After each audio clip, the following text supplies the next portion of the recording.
Dr. Jeff Porter, track and field or athletics, depending where you are in the world. I was a 110-meter high hurler from the United States. I competed in both the London and Rio Olympic Games and coached my wife in the 2020-21 Tokyo Games.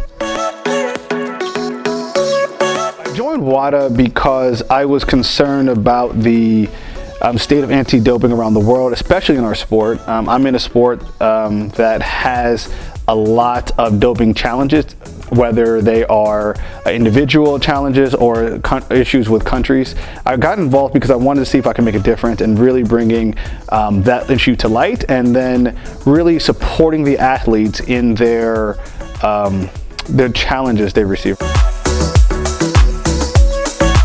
That's a good question. I practice Taijutsu in my free time.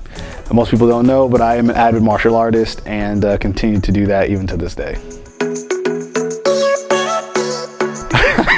I tell my twin this all the time.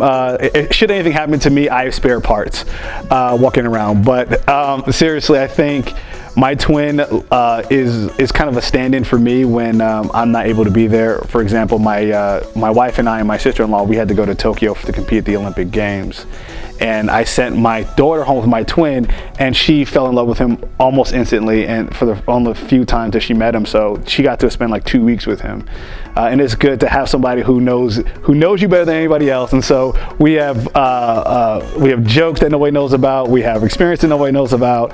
It's fun to having that kind of person with you that you guys share something very, very close, but no one can quite figure it out. The biggest thing I teach my baby girl is, and something that she does very naturally, is she continues to fail. She fails when she walks and she runs into something, or she trips and she falls and she can't pronounce a word, and she continues to try. That is something that I hope she never loses, because I think as an adult we continue to be scared of failure. She thrives on it and she learns from it, and that's the lesson that I've learned through competition. Is every race, every competition is not going to be good, but you learn the most when you fail, and for her not to be scared of that. And when she was trying to be like mom and dad and trying to hurdle over the summer, and she fell and she cried and she got up and she tried again and she kept trying again, and those are the lessons I want her to continue to learn. To keep persevering, that the challenges you're experiencing are worth it. But I would also tell myself to live every moment and to enjoy the relationships. I think as I got older, we've all had experiences with losing people in our life to cancer and to a lot of other things, and I'd have made more of a conscious effort to really enjoy those moments and really enjoy those people I was around. Tokyo had some really good food.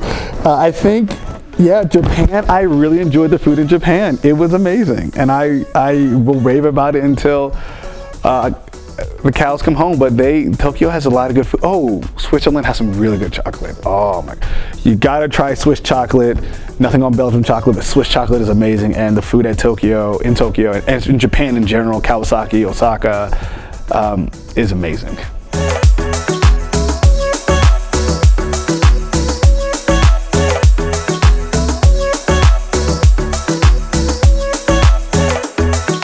Before my father passed in 2008, he wrote a series of journals. I would go get those journals.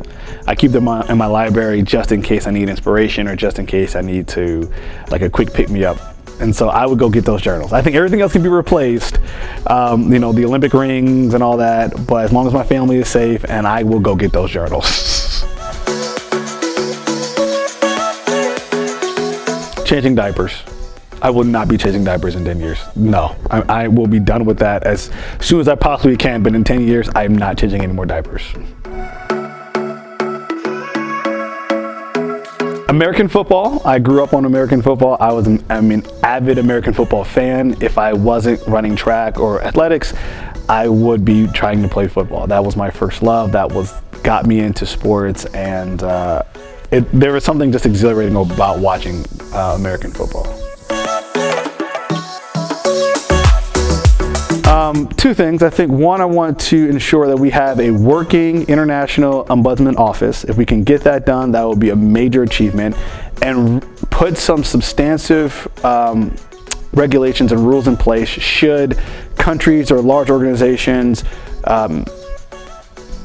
have, how to say that? Should countries or large organizations conspire to dope their athletes? There's and then the other part about it is that the countries or organizations that conspire to dope their athletes face harsher punishments than the individual athlete themselves. I have a really big issue with individual athletes serving bans that are longer than if a country or organization served the ban. And that does, for me, that doesn't make any sense. So if we can accomplish those three things, I would be unbelievably happy with my time at WADA.